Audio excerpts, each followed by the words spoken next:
오늘은 승리를 부르는 하늘의 보급선이라는 말씀의 제목을 가지고 말씀을 전하려고 합니다. 오늘 우리는 영적 전쟁의 마지막 정점에 와 있습니다. 그래서 전신갑주를 실제로 움직이게 하는 핵심 동력이 있는데 바로 기도라는 것입니다. 아무리 무장을 해도요, 기도가 없는 병사는 쓰러지고 전쟁을 할 수 없다는 겁니다. 2차 세계대전에 당시에 독일군이 소련 침공에서 실패한 결정적인 이유 중 하나는 무기가 부족해서도 아니고요, 보급로가 끊겼기 때문이라고 합니다. 아무리 강력한 탱크와 대포가 있어도 연료와 포탄이 공급되지 않으면 그것은 고철덩어리가 되는 것입니다. 우리 크리스찬들도 마찬가지입니다.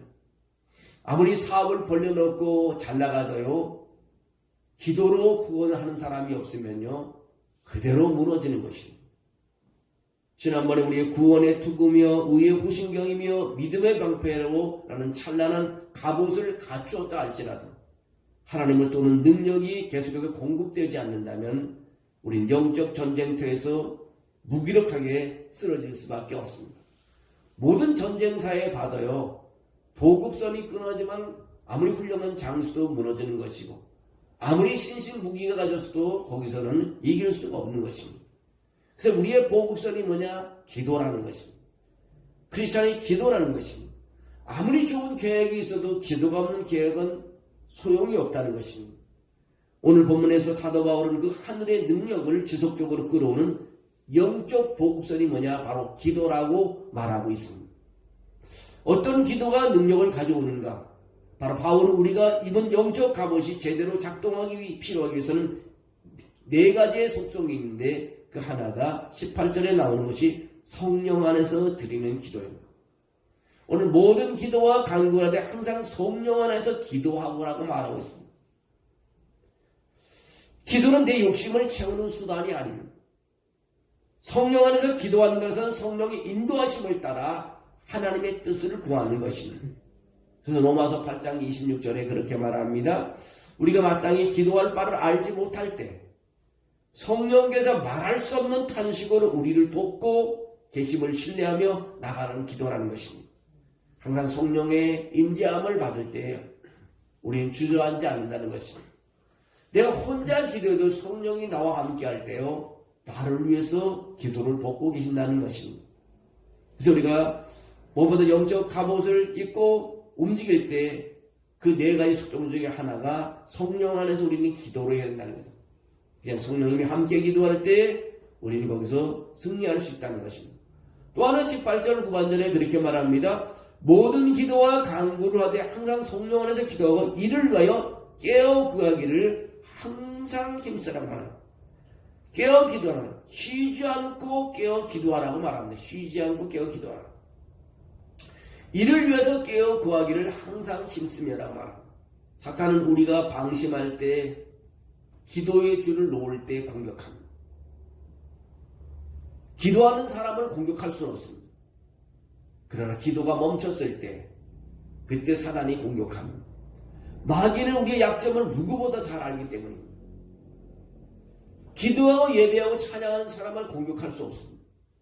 그러나 모든 것을 내려놓았을 때 그 약점을 통해서 공격합니다. 모든 경우에 기도해야 할 이유는요, 원수가 언제 어디서 우리를 공격할지 모르기 때문입니다. 기도는 영적인 호흡이며 깨어있음을 증가하는 것입니다. 우리가 믿음의 사람들은요, 쉬지 말고 기도해야 됩니다. 그래서 사무엘 선지자는 기도하는 것을 멈추는 죄를 범치 않게 한다고 그렇게 말하고 있습니다. 여러분, 우리는 기도는 영적인 호흡이기 때문에 숨을 쉴 수 있지만 우리는 기도해야 됨을 가르쳐주고 있습니다. 또 하나의 속성은 제한 없는 모든 종류의 기도가 필요하다는 것입니다. 오늘 18절에 모든 기도와 간구를 하되라고 말합니다. 여러 성도를 위해서 구하라는 것입니다. 영적 전쟁은 혼자 싸우는 독불 장군식 전쟁이 아닙니다. 우리는 서로를 위해 기도할 때 강해집니다. 누군가의 삶에서 악한 영의 권세를 꺾는 가장 강력한 방법은요, 그를 위해 눈물로 중보하는 것입니다. 여러분, 눈물로 중보하는 것 더 강한 기도가 어디 있겠어요? 사단의 권세를 꺾을 수 있는 것이 우리 눈물로 기도하는 것입니다.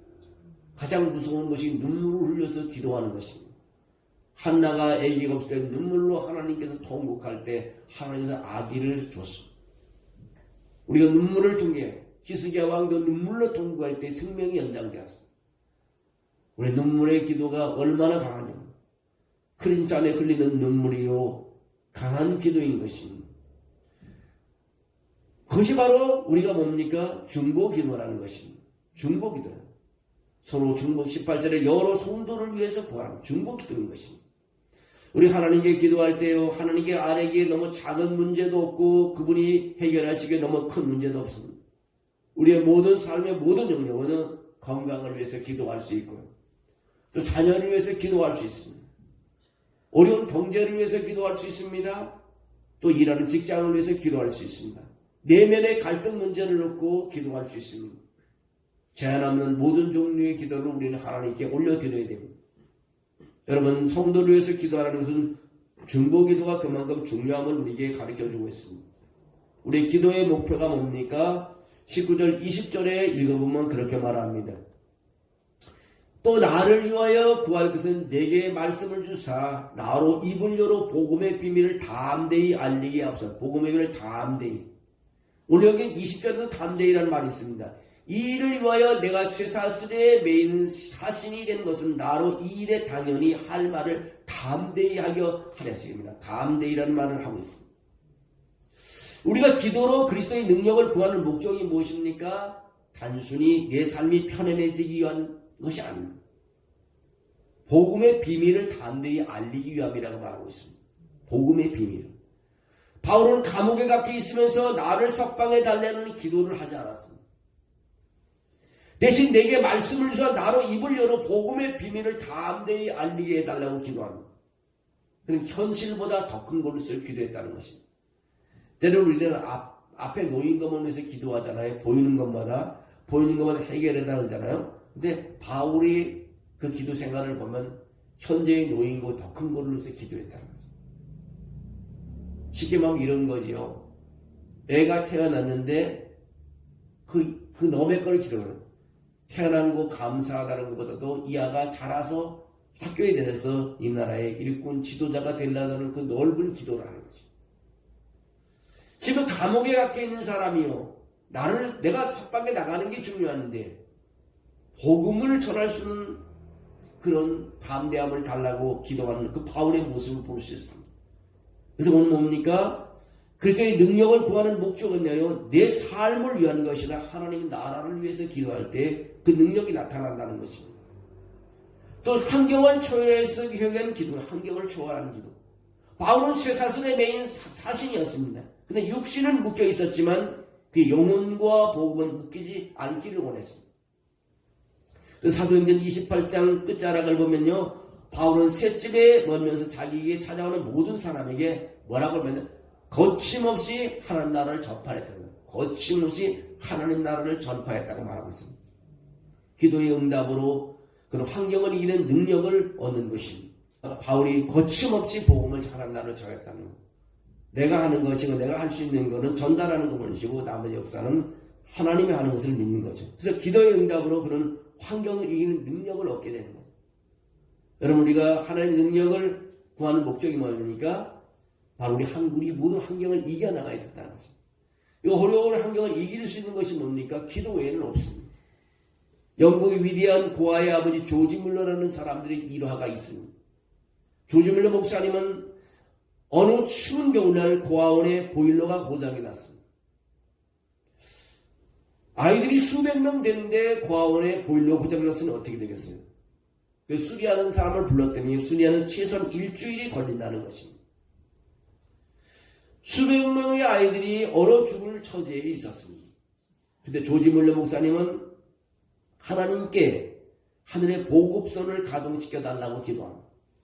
하나님, 기상 전문가들은 추운 폭풍이 불어닥칠 것이라고 합니다. 그러나 하나님은 바람의 주인이신 것을 내가 알고 있습니다. 조지 물러가 기도하는 것입니다. 지금 아이들을 위해 동풍, 따뜻한 바람을 보내주십시오. 그리고 수리공들의 마음을 감동시켜 주십시오. 그렇게 기도를 드렸습니다. 놀랍게도 기도가 끝난 후에 갑자기 이상 기온으로 따뜻한 남동풍이 불어오기 시작했습니다. 일주일 동안 봄날 같은 날씨가 이어졌고요. 수리공들은 밤을 새워 작업을 했습니다. 조지 뮬러가 가진 능력은요, 그의 지갑에 있지 않고 돈에 있지 않았습니다. 뭐에 있습니까? 조지 뮬러가 가진 능력은요, 그의 무릎에 있었다는 것입니다. 기도에 있었다는 것입니다. 하나님과 연결된 기도의 보급선이 있었다는 것입니다. 그럼 기도가 이렇게 위대한 것입니다. 사람들은 기도를 시큰둥할지 모르지만 새벽에 나와서 기도하고 저녁에 나와서도 기도하고 집에서도 무릎 꿇고 기도하고 차를 몰 때도 기도할 때요. 그 기도는 하나님과 연결되는 생명선과 같은 것입니다. 여러분 기도를 멈추지 말아야 돼요. 믿음의 사람들이 놓치지 말아야 되는 기도선을 잡아야 됩니다. 하늘의 보급선을 잡아야 되는 것입니다. 오늘 성경을 통해서나 믿음의 선조들을 통해서나 기도의 줄이 끊어지지 않은 사람은 어려움당한 사람이 없습니다. 다 일어날 수 있는 것입니다. 기도가 없으면 아무리 좋은 갑옷도 필요 없습니다. 짐이 될 뿐인 것입니다. 여러분 우리가 영적 전쟁에서 패하는 이유가 갑옷이 없어서가 아니라 기도하지 않기 때문에 무너지는 것입니다. 기도하지 않는 그리스도인은 무거운 갑옷을 입고 쩔쩔매는 병사와 같은 것입니다. 기도가 없으면 믿음도 말씀도 구원의 확신도 실제적인 하나님의 능력도 되지 못하고 그냥 이론에 그치는 것뿐인 것입니다. 오늘 우리 저녁 예배를 드리고 있습니다. 우리의 예배와 기도가 하늘의 보급선이 되는 줄로 믿습니다. 성령 안에서 우리는 기도해야 되는 것입니다. 깨어 우리 힘써 기도해야 되는, 누구를 위해서? 교회를 위해서, 가정을 위해서 기도해야 되는 것입니다. 한 사람이 가정을 위해서 기도하는 한 사람이 있으면 그 가정은 무너질 수가 없습니다. 경제적인 어려움에서도 낙심한 성도로서 기도할 때요, 지금은 어려울지 모르지만 여러분 우리가 기도한 보이지 않는 곳은 역사합니다. 농부가 씨를 뿌렸을 때요, 보이는 곳에만 나타나는 기적이 아닙니다. 보이지 않는 땅 속에서도 많은 열매들이 맺어주고 있습니다. 여러분 기도할 때 내 눈에는 보이지 않지만 하나님께서 우리 기도대로 이루어지게 할 줄로 믿습니다. 간절한 마음으로 고통받는 이웃을 위해서, 교회를 위해서 우리는 기도해야 되는 것입니다. 그때 그리스도의 무한한 능력이 우리 삶의 현장에 흘러 들어와서 마귀의 괴계를 파하고 승리의 결과를 부르도록 해주시는 것입니다. 여러분 오늘 우리 한 가지 꼭 기억해야 될 것은 우리는 기도로 사는 사람입니다. 우리는 기도로 대접해야 되는 것입니다. 우리가 기도할 때는 돈을 전도하러 현장에 나가지 않아도요, 여러분의 한 줄의 기도가 있을 때요, 보이지 않는 사람들이 몰려오는 것입니다.